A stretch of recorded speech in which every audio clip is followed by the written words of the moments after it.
እንኳን በቁርአን በመጽሐፍ ቅዱስም የለም። አታግቡ ከአንድ በላይ ብሎ የሚከለክል።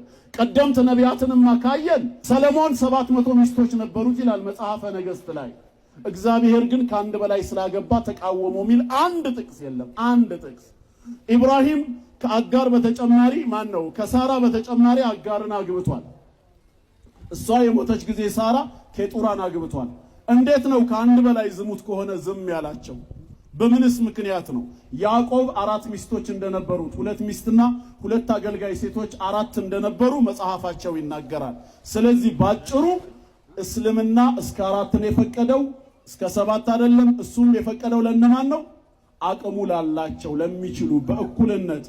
ሰሎሞን 80 ሚስት ካገባ ምን አለበት እኔ 80 ሚስት ባገባ የሚል ሰው አለ። እየሰማችሁ ነው? የሰሎሞን አንደኛ 80 ሚስት ማግባቱ ብዙ ዕቁባቶች አሉት ተብሎ መጽሐፍ ቅዱስ ላይ መጻፉ እኛ ብዙ ዕቁባቶች እንድናደርግና እንድንይዝ በር ከፋች ነው አይደለም።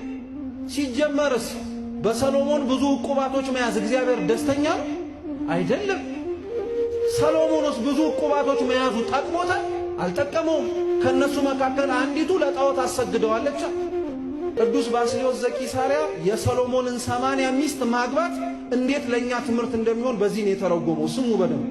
ሰሎሞን 80 ሚስት አለው ብላችሁ ስተቱ መጽሐፍ ቅዱስ ላይ ተጽፎ ብታገኙት እኛም እንደግመዋለን የምትሉ ሰዎች አድምጡ ይላል። የሰሎሞን 80 ሚስቶችን የመሰሉ እኮ እናንተም አሏችሁ ይላል። እንዴት ትሉኝ እንደሆነ ሚስት ማለት ለባል አካሉ ናት። እሱ ያዘዛትን የምታደርግ እሱ ፈጽሚ ያላትን የምትፈጽም አብራው የምትወርድ አብራው የምትወጣ ናት። እናንተ እንደ ሰሎሞን 80 ሚስት አይኑራችሁ እንጂ በአካል እንደ ሚስት 80 ያጋባችኋቸው የተጋባችኋቸው ኃጢአት የለባችሁም ይላል። አለን የለም እና ያለን ሳያንሰን ደግሞ ጭራሽ 90ና 100ን ጨምር። የሰሎሞን 80 ሚስት እኛ ያለን የ80 በላይ ኃጢአት ምሳሌ ነው።